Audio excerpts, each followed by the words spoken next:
back to my channel. Susan here. Today it's time to do a review on my Proctor Silex 12 cup coffee maker. The model I believe is 49319. It's in the title. I've had this since May 27th this year, and it's now July 28th, so it's 2 months, but it's 2 months with daily use.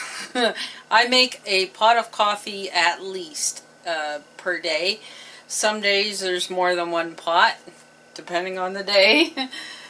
But I've got enough use on this to tell you about the features and how it's working for me. So, number one, it has 12 cup measure. My old one had 10, so that's already a win.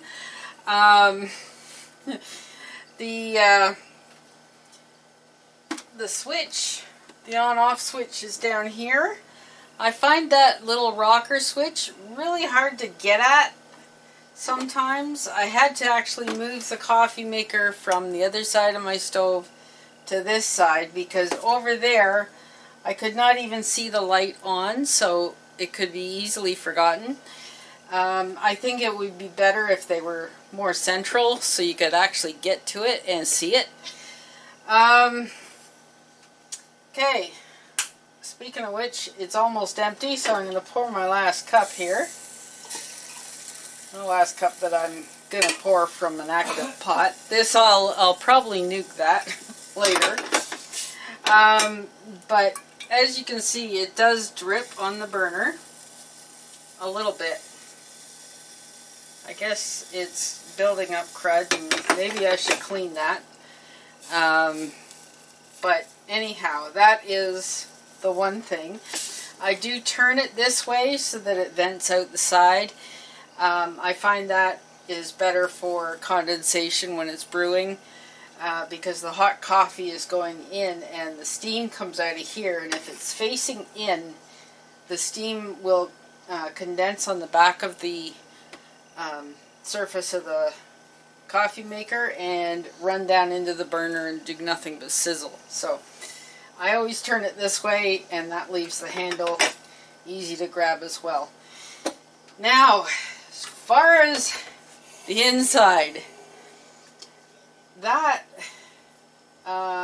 builds up in no time. Like, I can clean this and brew maybe 1 to 2 pots and it's back. So that is something to note, that you will have to clean that a lot.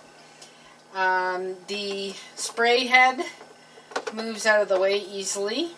I've never had a problem with that.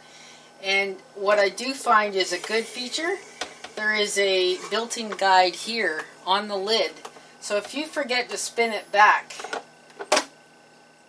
it will spin itself over the basket, so that when you turn the coffee maker on, it's not going to go anywhere but where it has to. The basket itself, very easy to grab. It's got a little tab here.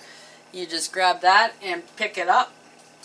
I do find it takes number 4 cone coffee filters, but depending on the brand, some of those filters are a little bit large and it kind of puckers on the top.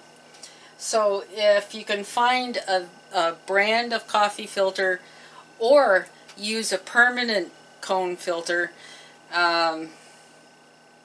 might be better to conform to the space of the holder rather than just generic. Like right now I've got the no-name ones, the yellow ones, and I find they're a little wide on the top and it puckers.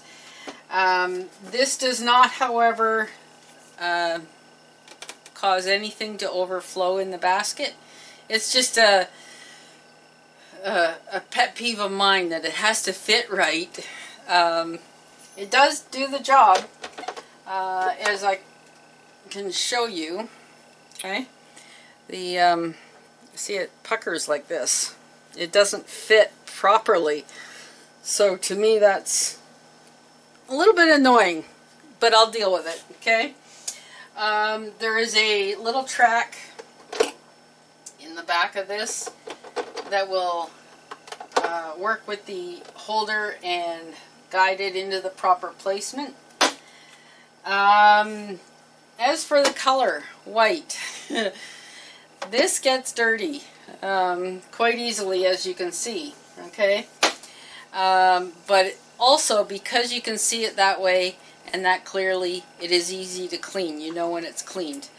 The pot itself, very easy to clean. This lid does remove. It lifts off out of this little clip here on the handle. I won't touch it now because it's still really hot. But you can tilt it up and then just grab this and wiggle it free, and then it'll clip back in. So it is very easy to clean this pot. Nice big wide opening. I can fit my entire hand in there, scrub the lip, under the lip, everything. So it is easy. The white does stain a bit. Even though I cleaned it, it's still gone to like a beige.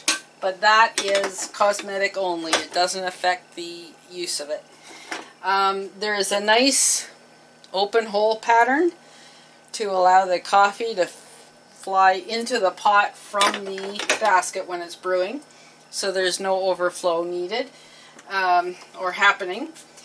And there is a measurement on the water tank on the back for 12 cups. Now what I do find, in the manual they say don't use more than 12 cups. I use just a hair more than 12 because when you put the paper filter in, that is going to take some of your moisture as the coffee brews. So I put just a bit more water in than the 12 cups so that by the time the filter gets wet, I still get 12 cups of coffee. The brew consistency has been excellent. It has taken the same amount of time since brand new. I am going to be cleaning it regularly with vinegar and water solution. Just kind of run a pot of that through it, and then a couple of clean pots with just water, just to clean out all the pipes and everything.